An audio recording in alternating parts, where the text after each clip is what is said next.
वास्तव बातमी।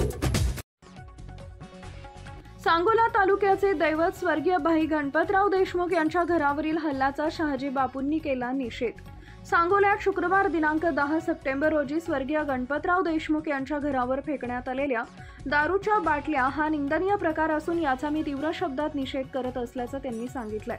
स्वर्गीय गणपतराव देशमुख यांच्या विरोधात वर्षानुवर्ष निवडणुका लढवल्या। त्यांचा 1995 मध्ये तर त्यांच्या नातवाचा 2019 मध्ये पराभव केला होता। आम्ही एकमेकांच्या विरोधात प्रचंड मोर्चे काढले। आमचा प्रत्येक मोर्चा हा स्वर्गीय गणपतराव देशमुख यांच्या घरासमोरून जात असे। अनेक वेळेला ते स्वतः घराच्या पायरीवर येऊन मोर्चा पाहत, मात्र काल झालेला प्रकार यापूर्वी कधीही घडलेला नसल्याचं शहाजी बापू यांनी सांगितलंय। माजी आमदार शहाजी बापू पाटील काय म्हणाले ते पाहूया। हल्ला झालेला काल जो हल्ला झालेला आहे गणपतराव देशमुखांच्या घरावर बाटली टाकण्यात आली होती। आपण 21 वर्ष त्यांचे संघर्ष त्यांच्याशी केलाय। असा प्रकार सांगोल्यात कधी घडला होता का? आज निषेध मोर्चा कडकडीत बंदही पाळण्यात आलाय।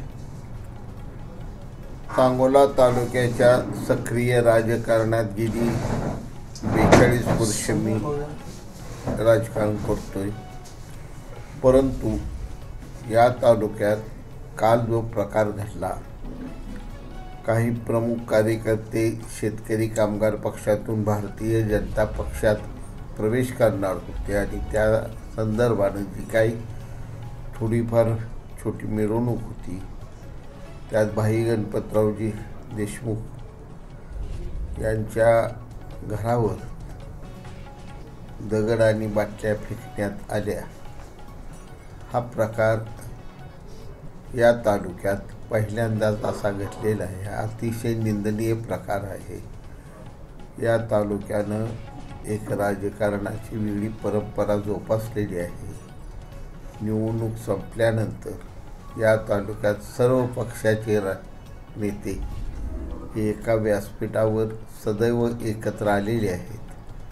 सोडाचं राजकारण कधी झालं नाही, परंतु कालचा प्रकार हा चुकीचा आहे, त्याचा मी शिवसेनेच्या वतीनं निषेध करतो। किती वर्ष आपण त्यांच्या विरोधात होता आणि तुम्ही मोर्चे काढले, कधी त्यांचे मोर्चे होते, एकमेकांवर असे प्रकार कधी घडलेले आठवतात का?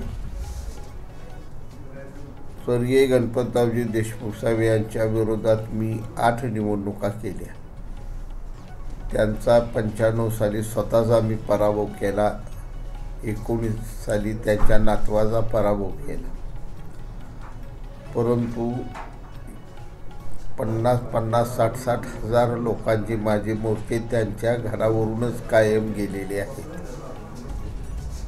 स्वतः आबासाहेब हे मोर्चे आणि गर्दी पाहण्यासाठी बंगल्याच्या पायरीवर येऊन उभा राहत होते, परंतु त्यांच्या बंगल्यापासून पुढे जाईपर्यंत मोर्चा हा शांततेत असायचा आणि बंगला ओलांडून पुढे गेल्यानंतर कार्यकर्ते आणि जनता घोषणा देत होती। हा प्रकार काल घडलेला हा पहिलाच आहे। यापुढे हा घडणार नाही अशी मी सांगोला तालुक्यात तमाम जनतेकडून अपेक्षा करतो। आज देशमुख यांच्या कुटुंबियांकडून असा आरोप करण्यात आला आहे की कालचा जो सभा होती त्याला पैसे देऊन माणसं आणली आणि त्यातनंच हे घडलेलं आहे। दारूतून आले होते लोक बरेचसे। काल मी सांगोल्यात नव्हतो, त्यामुळे वस्तुस्थिती नेमकी काय घडली मला पूर्णपणे सांगता येणार। काल जयकुमार गोरे भाषणात असे म्हणाले, महाराष्ट्रासह सोलापूर जिल्हा आणि माळशिरस तालुक्यातील महत्त्वाच्या आणि ताज्या बातम्या पाहण्यासाठी भूमिपुत्र न्यूज चॅनलला यूट्यूबवर सबस्क्राईब करा आणि बेल आयकॉन प्रेस करा।